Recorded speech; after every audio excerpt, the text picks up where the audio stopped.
Hello, my name is John Nagoski, and I'm a native speaker of English from Wisconsin in the USA.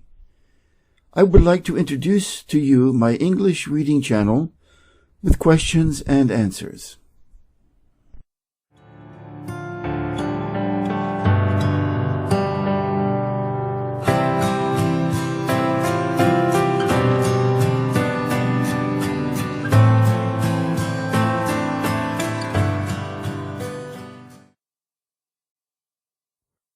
Outwitting the Devil by Napoleon Hill.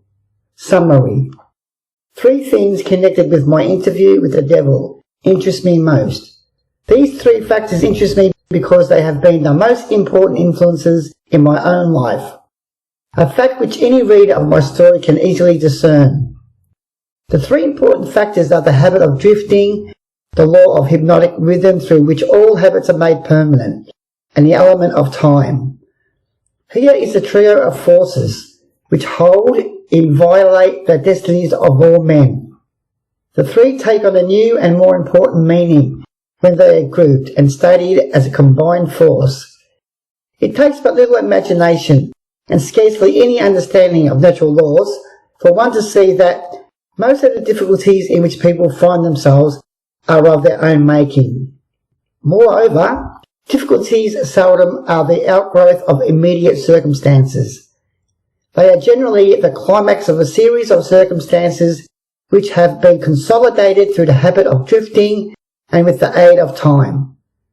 Most of the difficulties in which people find themselves are of their own making. Many people today have a victim mentality, which they use as an excuse to not take responsibility for their own lives. I learned something of the hazardous nature of the habit of drifting while engaged in analysing more than 25,000 people in connection with the organisation of the law of success. These analyses showed that only 2 out of every 100 had a definite major aim in life. The other 98 were caught by the habit of drifting.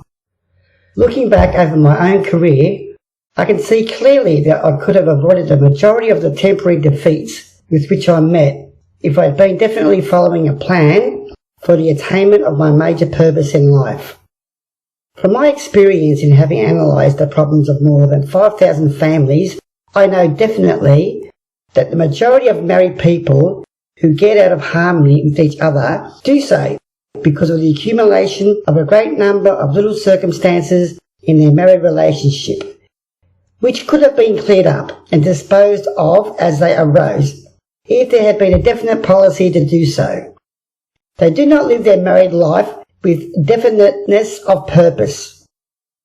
So the story has gone all back down the ages. The man with the most definite plan and purpose and the most power rides on to victory. The others scurry for cover and get crushed under the heels of those who are more determined. The answer is not hard to find. There is no use looking forward toward high heaven for it. For my part, I would prefer to seek the answer from the devil, for he would tell me quickly enough that victory goes to the people who know what they want and are determined to have it. They have mastered the habit of drifting. They have definite policies, definite plans, and definite objectives.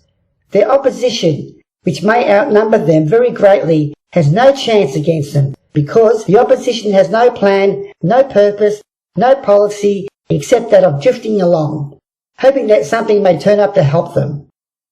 In those 3 brief sentences, you have the sum and the substance of the difference between success and failure, power and lack of it. We come, now, near to the end of our visit through this book. If we try to state in one brief sentence the most important part of that which I have tried to convey through this book, it would be something like this.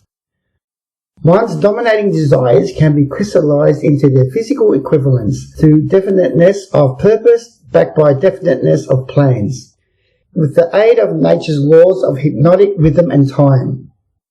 There you have the positive phase of the philosophy of individual achievement I have tried to describe through this book, brought down to an irreducible minimum of brevity and simplicity. If you expand a philosophy for the purpose of adapting it to the circumstances of life, you find that it is as broad as life itself, that it covers all human relationships, all human thoughts, aims and desires. So here we are, at the end of the strangest of all the thousands of interviews I have had with the greats and the near great over a period of 50 years of labour, in my search for the truths of life that lead to happiness and economic security. How strange indeed that after having had active cooperation from such men as Carnegie, Edison and Ford, how strange that I was forced to experience poverty and failure and adversity in 100 forms before being given the privilege of understanding and using a law of nature which softens the thrust of these wicked weapons or wipes them out altogether. But the strangest of all this dramatic experience which life has provided me is the simplicity of the law through which, if I had understood it, I could have transmuted my desires into substantial form without having to undergo so many years of hardship and misery.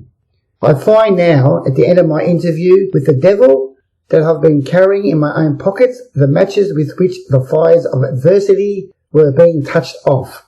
And I find, too, that the water with which those fires were finally extinguished was at my command in great abundance. I search for the philosopher's lodestone with which failure may be converted into success, only to learn that both success and failure are the results of day-to-day evolutionary forces, through which dominating thoughts are pieced together bit by bit, and woven into the things we want or the things we do not want, according to the nature of those thoughts. How unfortunate that I did not understand this truth from the time that I reached the age of reason. For if I had understood it, then I might have been able to go around some of the hurdles I have been forced to jump as I walk through the valley of the shadow of life. The story of my interview with the devil is now in your hands. The benefits you will receive from it will be in exact proportion to the thought it inspires in you. To benefit from reading the interview, you need not agree with every portion of it. You have only to think and to reach your own conclusions concerning every part of it. How reasonable that is! You are the judge and the jury and the attorney for both the prosecution and the defence. If you do not win your case, the loss in the cause thereof will be yours. Napoleon Hill. One's dominating desires can be crystallized into their physical equivalents through definiteness of purpose backed by definiteness of plans, with the aid of nature's law of hypnotic rhythm and time. Napoleon Hill wanted to share this message with the world in the 1930s, but instead it was hidden away in the vault, to be finally uncovered and shared with you now in 2011 for a reason. Will you realize you are carrying in your own pockets the matches with which the fires of adversity are being touched off, and find too that the water with which those fires can be finally extinguished is at your own command in great abundance. And then find your definiteness of purpose, create a definite plan, engage the aid of nature's laws of hypnotic rhythm, and use the asset of time to assist you in reaching your greatest success. About the authors: Napoleon Hill, 1883-1970.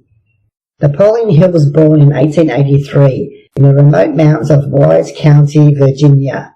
He was born into poverty, and his mother died when he was 9 years old. 1 year later, his father remarried, and his stepmother became a source of inspiration for the young boy.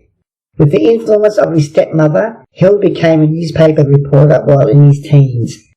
His writings got the attention of Robert L. Taylor, former governor of Tennessee and later a United States Senator.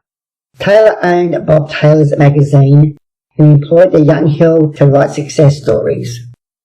At the time, Hill was enrolled at Georgetown University Law School.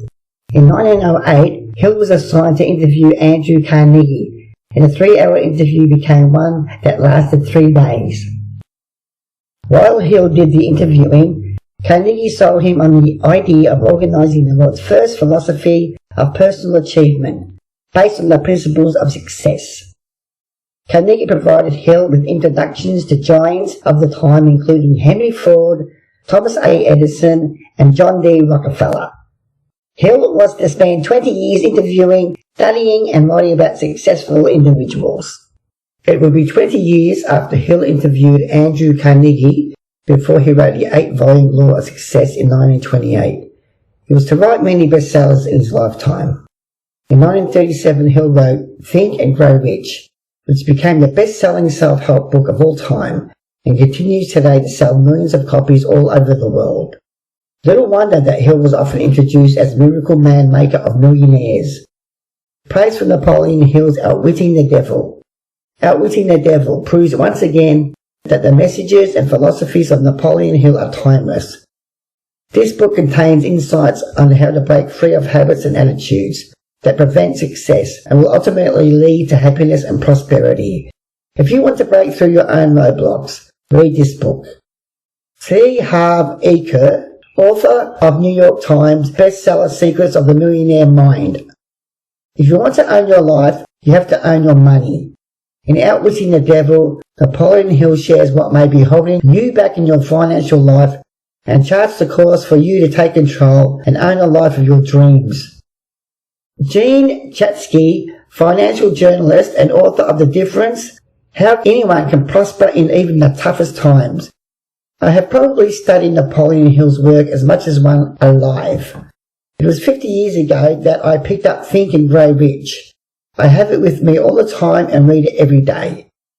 When Sharon Lecter sent me a copy of Outwitting the Devil, I thought Hill has done it again, another world changer. This book is going to eliminate the spiritual confusion people worldwide are presently experiencing, and it will tear down the wall of ignorance that separates millions of individuals from the freedom their soul is seeking. Bob Proctor, founder of Life Success, www.bobproctor.com. Most people will achieve their greatest success one step beyond what looked like their greatest failure. While Napoleon Hill's Think and Grow Rich provided a roadmap to success, Outwitting the Devil will help you break through the barriers that may be holding you back. Brian Tracy, author of The Way to Wealth.